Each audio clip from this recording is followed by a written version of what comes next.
Helikopter, helikopter. Parakofer, parakofer. Helikopter, helikopter. Šalje mako treba. Parakofer, parakofer. Like और share ठोक दीजिए महाकाल का दबाकर लाइक और शेयर ठोक दीजिए 5000 लौटे दिख जाना चाहिए। नेक्स्ट चीज है हमारे पास रोटेशनल काइनेटिक एनर्जी। तो जिस तरह हमारे पास लीनियर काइनेटिक एनर्जी थी उसी तरह हमारे पास रोटेशनल काइनेटिक एनर्जी भी आती है। लीनियर काइनेटिक एनर्जी हमारे पास क्या थी 1/2 mv²। तो रोटेशनल काइनेटिक एनर्जी में हमारे पास m हमारे पास I बन जाएगा और जो v है हमारे पास वो हमारे पास ओमेगा² बन जाएगा। तो हमारे पास rotational kinetic energy 1/2 moment of inertia multiply by omega आ जाएगा। ये फार्मूला आया कहाँ से, इसको भी देख लेते हैं।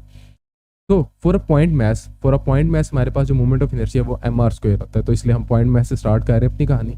तो फॉर अ पॉइंट मैस अगर तो वो रोटेट कर रहा है तो हम v² को लिख सकते हैं mr²। ठीक है, v को हम v = r multiply by omega लिख सकते हैं। तो वही हमने यहाँ पे लिखा है, उसको स्क्वायर कर दिया। अब ये स्क्वायर अंदर आ जाएगा तो ये स्क्वायर ओमेगा के ऊपर भी आएगा और r के ऊपर भी आएगा। ठीक हो गया, तो इन दोनों के ऊपर आ गया। अब यहाँ पे mr को अगर मैं देखूँ तो mr मेरे पास क्या बन जाएगा, मोमेंट ऑफ इनर्शिया बन जाएगा और ओमेगा² वैसे का वैसे ही रहेगा। तो यही फॉर्म हमारे पास बन गई moment of inertia multiply by omega, जो कि यहाँ पे हमें नजर आ रही है।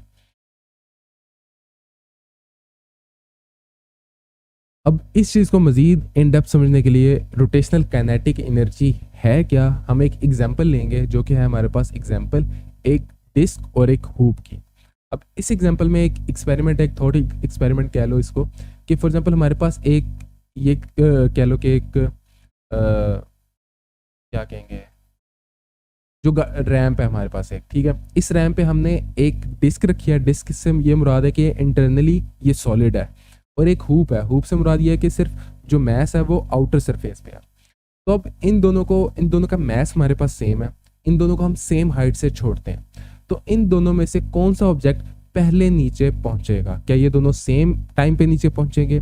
क्या हमारे पास जो ब्लू ऑब्जेक्ट है यानी कि डिस्क है वो हमारे पास पहले नीचे पहुंचेगा, या हमारे पास जो ऑरेंज ऑब्जेक्ट जो कि हमारे पास हूप है वो पहले नीचे पहुंचेगा? तो जब हम इन दोनों को नीचे फेंकते हैं तो हमारे पास जो डिस्क है वो पहले नीचे आ जाती है। अब इसकी वजह क्या है, अब हम इसको मैथमेटिकली प्रूव करेंगे कि डिस्क नीचे क्यों आती है पहले। तो उससे हमें ये समझना पड़ेगा कि हमारे पास एनर्जीज किस तरह से चेंज हो रही हैं। तो जो एनर्जी है हमारे पास इनिशियली जब एट रेस्ट है एट सम हाइट, ये दोनों ऑब्जेक्ट्स, इनमें कुछ ना कुछ पोटेंशियल एनर्जी है।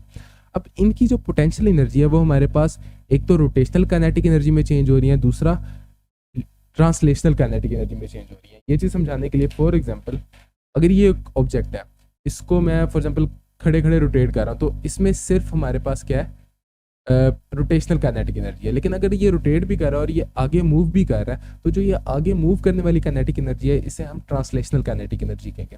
तो इस केस में हमारे जो दोनों ऑब्जेक्ट्स हैं वो रोटेट भी कर रहे हैं और वो ट्रांसलेट भी कर रहे हैं, तो उनकी जो पोटेंशियल एनर्जी है वो इन दो काइनेटिक एनर्जीज में चेंज हो रही है। तो हम दोनों को देख लेते हैं कि दोनों में किस तरह से डिस्ट्रीब्यूट हो रही है हमारी पोटेंशियल एनर्जी। तो अगर तो हम पहले डिस्क का केस देखें, तो डिस्क के केस में हमारे पास पोटेंशियल एनर्जी किस में चेंज हो रही है, रोटेशनल काइनेटिक एनर्जी और ट्रांसलेशनल काइनेटिक एनर्जी में। अब हमारे पास रोटेशनल काइनेटिक एनर्जी क्या होगी, वो हमारे पास होगी 1/2 I ओमेगा²। I से मुराद मोमेंट ऑफ इनर्शिया हमारे पास। तो अगर हम moment of inertia for a disc देखें तो फॉर अ डिस्क हमारे पास ये रहा, हमारे पास क्या होता है मोमेंट ऑफ इनर्शिया 1/2 mr²। तो I की जगह पे हम अगर डाल दें 1/2 mr², तो हमारे पास क्या फॉर्म बन जाएगी, हमारे पास ये बन जाएगा 1/4। बेसिकली ये 1/2 इसके 1/2 से मल्टीप्लाई हुआ तो ये 1/4 हो गया, और बाकी ये mr हमारे पास यहाँ पे mr² आ गया और ओमेगा² वैसे का वैसे ही रहा। और हमारे पास जो ट्रांसलेशनल काइनेटिक एनर्जी है, जो हमारे पास पोटेंशियल एनर्जी है, वो हमारे पास mgh होगी। ठीक है, ये हम पहले पढ़ चुके हैं। और जो हमारे पास ट्रांसलेशनल काइनेटिक एनर्जी होगी वो हमारे पास क्या होगी 1/2 mv²। अब हमारे पास एक जो वेलोसिटी है वो ओमेगा में है, एक वेलोसिटी हमारे पास v में है, यानी कि टेंजेंशियल वेलोसिटी है। या तो हम इसको ओमेगा कर दें या तो हम इसको v कर दें। तो चूंकि हमने ये देखना कि पहले ऑब्जेक्ट नीचे कौन सा है, तो वो ट्रांसलेशनल वेलोसिटी है, तो उस केस में हम इस ओमेगा को v में चेंज करेंगे, ना कि इस v को ओमेगा में। तो वो हम किस तरह से चेंज करेंगे, मैं r² ओमेगा² को ब्रैकेट में लेके स्क्वायर इनका बाहर लिख सकता हूँ मैं। अब यहाँ पे जो r मल्टीप्लाई बाय ओमेगा हमारे पास, वो हमारे पास v के इक्वल नहीं है, क्योंकि v is equal to r multiply by omega होता है, तो बिल्कुल उसके इक्वल है। तो v को मैं इसकी जगह पे लिख सकता हूँ, तो ये हमारे पास क्या बन जाएगा 1/4 mv square plus 1/2 mv square. ठीक हो गया, ये हमारे पास इक्वेशन यहाँ तक आ गई। अब हम फॉर दी हूप जो केस है उसको भी देख लेते हैं। हमारे पास जो हूप के लिए मोमेंट ऑफ इनर्शिया वो हमारे पास क्या है, एम आर स्क्वायर। ठीक हो गया, इसको हम जहन में रखते हैं और अब हम इसके लिए सॉल्व करते हैं। तो हमारे पास हूप में भी सेम पोटेंशियल एनर्जी चेंज होगी ट्रांसलेशनल काइनेटिक एनर्जी और रोटेशनल काइनेटिक एनर्जी में। तो जो हमारे पास पोटेंशियल एनर्जी है वो हमारे पास एम जी एच, सेम पिछले केस की तरह। जो हमारे पास रोटेशनल काइनेटिक एनर्जी है वो हमारे पास 1/2 moment of inertia multiply by omega square होगी। और यहाँ पे हमारे पास जो मोमेंट ऑफ इनर्शिया वो एम आर स्क्वायर था, तो सिंपली एम आर स्क्वायर आ जाएगा। ठीक है, 1/2 वैसे का वैसे ही रहेगा, क्योंकि सिंपल वो एम आर स्क्वायर था, उसके साथ कोई कांस्टेंट नहीं था। ठीक है, इस केस में हमारे पास जो मोमेंट ऑफ इनर्शिया था वो 1/2 एम आर स्क्वायर था, तो इसलिए ये 1/4 हो गया था। और यहाँ पे जो हमारे पास ट्रांसलेशनल काइनेटिक एनर्जी है वो 1/2 एम वी स्क्वायर हो जाएगी। अब हम सबकी वैल्यूज़ यहाँ पे ला देंगे। ठीक है, और उसके अलावा हमने सेम वही काम यहाँ पे भी किया कि यहाँ पे ब्रैकेट में लेके इनका स्क्वायर बाय लिख लिया हमने। ठीक हो गया, अब इन दोनों में 1/2 कॉमन है और उसके अलावा m कॉमन है, तो वो मैं बाहर कॉमन ले लूँगा और r ओमेगा को मैं v के साथ रिप्लेस कर सकता हूँ। तो ये सारे काम मैं यहाँ पे करूँगा। ठीक हो गया, हमने v स्क्वायर ले आए हैं r ओमेगा की जगह पे। अब हम इसको थोड़ा सॉल्व करेंगे, पहले इसको थोड़ा सॉल्व कर लेते हैं। ठीक है, अब हम दोनों हमारे पास जो वेरिएबल हैं सेम है, तो हम इनके कॉन्स्टेंट्स को आपस में ऐड कर सकते हैं। तो 1/4 प्लस 1/2 हमारे पास क्या होएगा, m से कट जाएगा क्योंकि m इन दोनों के साथ भी और यहाँ पे भी है, तो m वो कैंसिल आउट हो गया। तो 1/4 प्लस 1/2 हमारे पास किसके इक्वल आएगा, तो इन दोनों का एलसीएम ले लेंगे, 4 आएगा। 4 1s are 4 होता है, और उस 1 को उठा के हम ऊपर वाले 1 के साथ मल्टीप्लाई कर देंगे तो 1 आ जाएगा। 2 2s are 4 होता है, और उस 2 को उठा के हम ऊपर वाले 1 के साथ मल्टीप्लाई करेंगे तो 2 आ जाएगा। तो 1/4 प्लस 1/2 हमारे पास 3/4 के इक्वल है। तो हमारे पास यहाँ पे इक्वेशन क्या बचेगी, जी एच, क्योंकि m कैंसिल हो चुका है, और इन दोनों को ऐड किया तो 3/4 v स्क्वायर। ठीक है, m यहाँ पे भी कैंसिल हो चुका है। तो अगर हम v के लिए v स्क्वायर के लिए इक्वेशन को सीधा करें तो 3/4 उधर जाके उल्टा हो जाएगा, 4/3 हो जाएगा। और हमें सिंपल v चाहिए, तो v हमारे पास क्या आएगा, स्क्वायर रूट ले लेंगे तो 4/3 g h whole square root के इक्वल हमारे पास v आ जाएगा। v से मुराद वेलोसिटी है, उसकी ट्रांसलेशनल वेलोसिटी। यही काम हम यहाँ पे भी करेंगे, इन दोनों को आपस में ऐड करेंगे, m से यहाँ पे कैंसिल हो जाएगा, 1/2 में ऐड होगा तो हमारे पास 1 आ जाएगा। 1 मल्टीप्लाई बाय v स्क्वायर करेंगे तो वो कुछ चेंज नहीं होगा, तो v स्क्वायर इक्वल आ जाएगा जी एच के इक्वल। और हमें सिंपल v चाहिए, तो सिंपल v हमारे पास square root of g h के इक्वल आ जाएगा। अब अगर हम यहाँ पे देखें, हमारे पास ब्लू वाला जो वेलोसिटी है वो बड़ी है या हमारे पास ये वाली वेलोसिटी है ये बड़ी है। चूँकि हमारे पास यहाँ पे 4/3 ग्रेटर देन 1 है, और किसी भी नंबर जो ग्रेटर देन 1 है उसका स्क्वायर रूट लो तो वो भी हमारे पास ग्रेटर देन 1 ही आता है।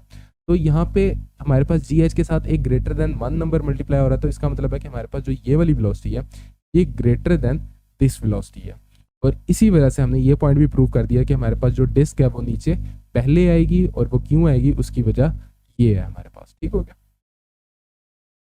आगे एक एग्जाम्पल सोल्व कर लेते हैं। हमारे पास वो हमें एक डिस्क दे रहा है और वो कह रहा है कि slip, there is no slip condition. ठीक है, स्लिप कंडीशन से मुराद ये है कि जो उसकी ट्रांसलेशनल वेलोसिटी है और जो उसकी टेंजेंशियल वेलोसिटी है वो दोनों सेम है। ठीक है, अगर मैं आपको समझाऊँ, फॉर एग्जांपल ये एक डिस्क है, ये रोटेट कर रही है, अगर तो ये स्लिप कर रही है तो जो इसके इस पॉइंट पे वेलोसिटी है और जो इसकी ट्रांसलेशनल वेलोसिटी है वो डिफरेंट होंगी। लेकिन अगर स्लिप नहीं कर रही तो इसका मतलब है कि ये दोनों, यहाँ पे जो कॉन्टैक्ट वेलोसिटी है वो 0 है, तो इसका मतलब है कि मेरे पास जो ट्रांसलेशनल वेलोसिटी है और जो ऑब्जेक्ट की टेंजेंशियल वेलोसिटी है वो दोनों सेम है। ठीक है, इस केस में डाल के वो आपकी बुक में ज़्यादा आपको कंफ्यूज नहीं करता, क्योंकि आपने फ्रिक्शन और फ्रिक्शन कोएफिशिएंट के जो टॉपिक्स हैं वो नहीं पढ़े हुए।